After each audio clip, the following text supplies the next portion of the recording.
Where did the summer go?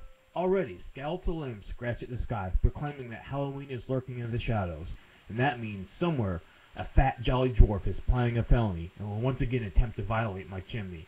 Then it's time for too much champagne, too many regrets, and too many of those damn little sausages on a toothpick. And then I get to wake up with a hangover, a bad taste in my mouth, and a fresh start in a new year. My very last year. Don't laugh. It's your last year, too. Yep. In case you didn't know, 2012 is it. The end. Fini. Kaput. The final curtain call. The fat lady isn't just singing, she's whistling Dixie. She's got a mouthful of crackers. It's all over, folks. It's an election year. But I'm not talking politics here. The universe is completely bipartisan. Or maybe not. Doesn't matter. It's the end of the main calendar. According to the Doomsavers, we all have first-class tickets off this mortal coil. I'm packing light, because I hate trying to cram my luggage into those overhead bins, but I will be sure to bring along some good books, and my favorite almanac. Take a deep breath and relax, because according to Baer's 2012 Almanac, on December 21st, there will be light snow from Pennsylvania to New York to Maine, then fair and very cold. I think I can live with that. After all, it will be December.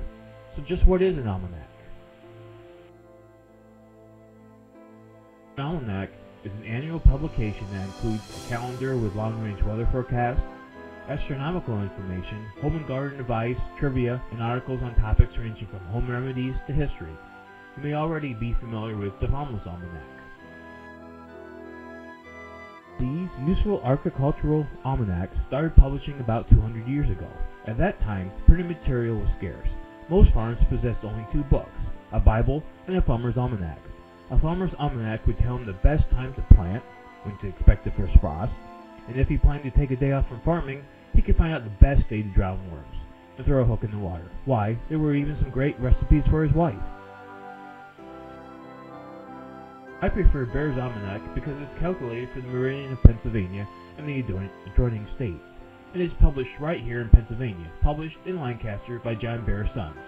It contains the standard charts, weather predictions, anecdotes, and things worth knowing, as well as at least one feature article and small informational tidbits scattered throughout the pages.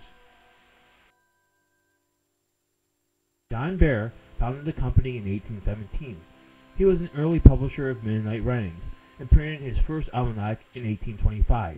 In 1831, he added an edition printed in German. His almanac is among America's oldest, but that distinction belongs to the Old Farmer's Almanac, founded in 1792.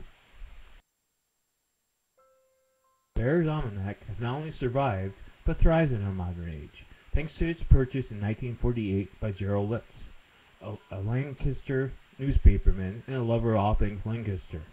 He saved it when it was near extinction, and today has a circulation of close to 10,000 copies annually, and is sold as far away as California. Its loyal readers love the lack of advertising, as well as the abundance of good reading material. Today, his daughter Linda continues the publication, and she fills the pages with information both interesting and useful. So if you want to know how to make a rhubarb or sorbet, or if you don't know the origin of the Ides of March, you will want to pick yourself up a copy. Still worried about the end of days? The great news is that 2012 is a leap year, so you'll have an extra day to get caught up on all your reading. End of days, or days without end. Commented, let me know. Baer's Almanac is available at From My Shelf Books in Wellsboro, Pennsylvania, or you can write them directly at John Baer Sons, Box 328, Lancaster, Pennsylvania, 17608. Cost is $5 plus $2 shipping, either way.